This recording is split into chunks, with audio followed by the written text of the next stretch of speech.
So, good morning. Today is July 12th, 2025. And another study um, is circulating in my network, suggesting, I think it's showing actually, that if you switch to a ketogenic diet, it will sort of reprogram um, your liver, so to speak, um, into health, into a healthy state.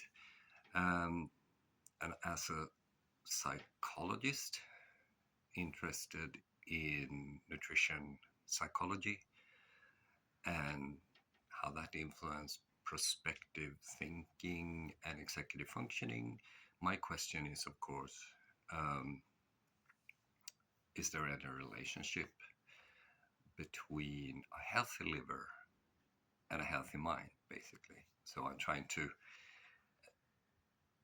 frame this from the positive side. Lo and behold, there are certainly a relationship. So, as it seems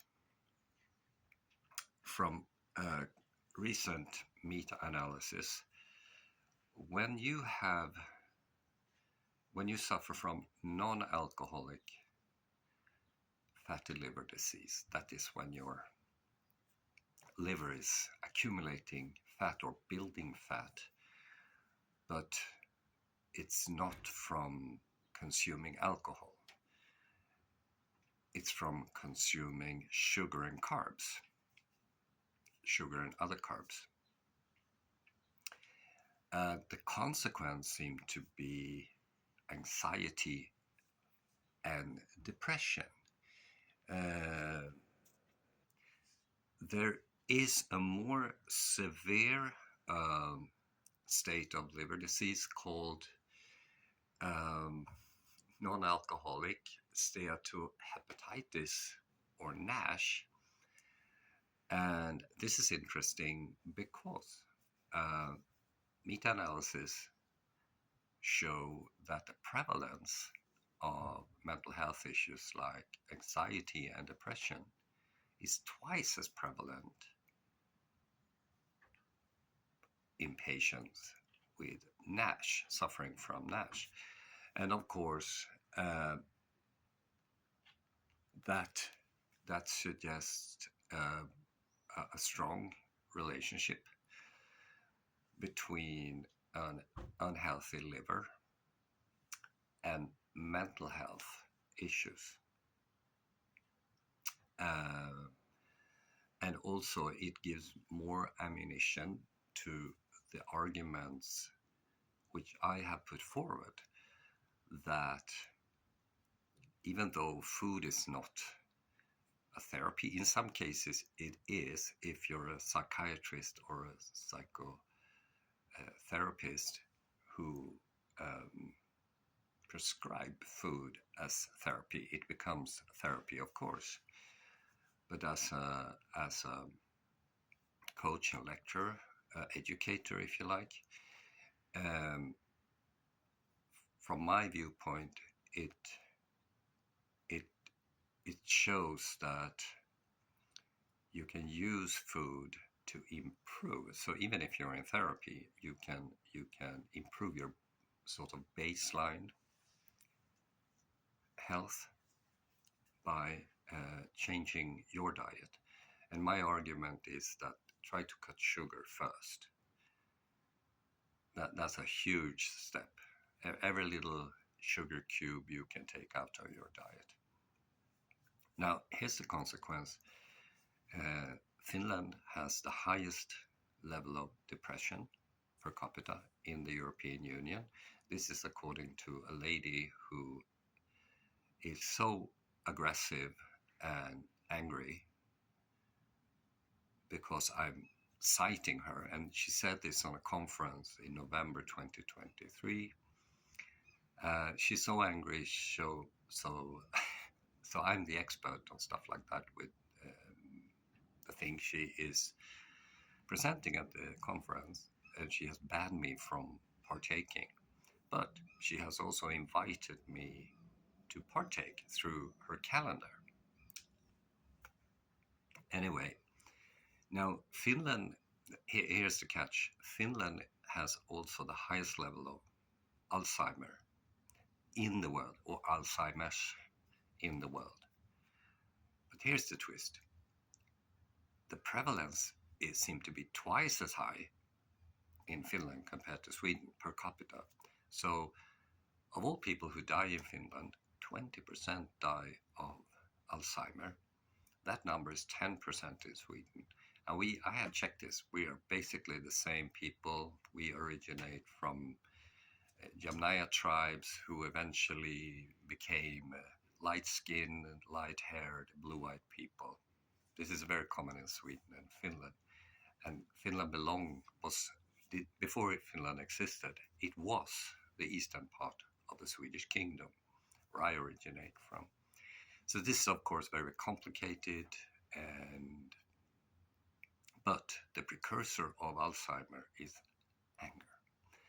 And according to the Finnish police department, Finnish women's relational aggressiveness is the big issue.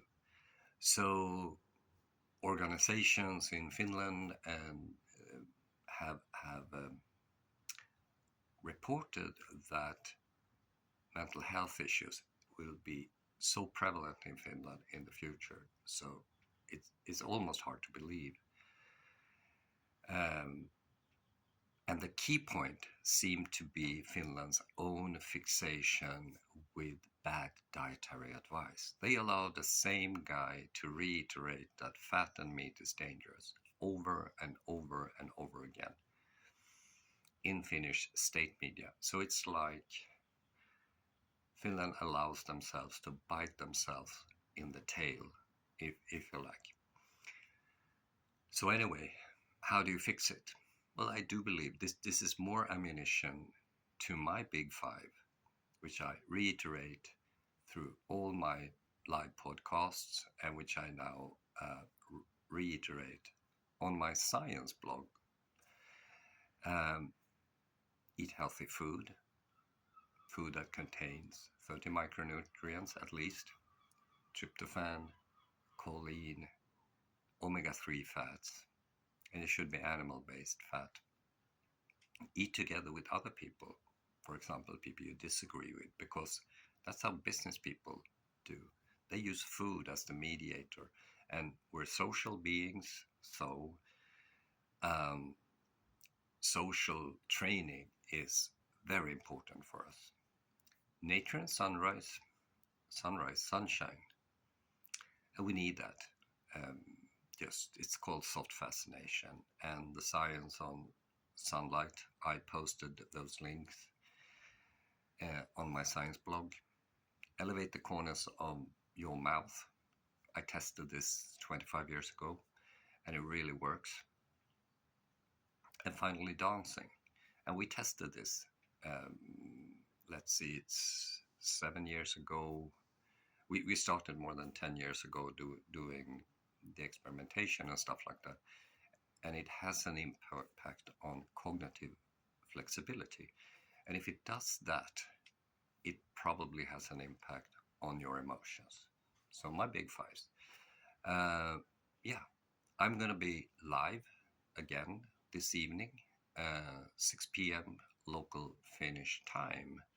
And remember, I'm not a therapist, so what I aim to do is to help people improve entrepreneurial thinking and social creativity for problem solving.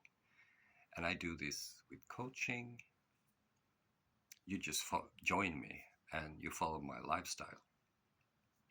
And also psychoeducation and nutrition education. And if you like, you can donate to support what I do. Okay, maybe see you tonight.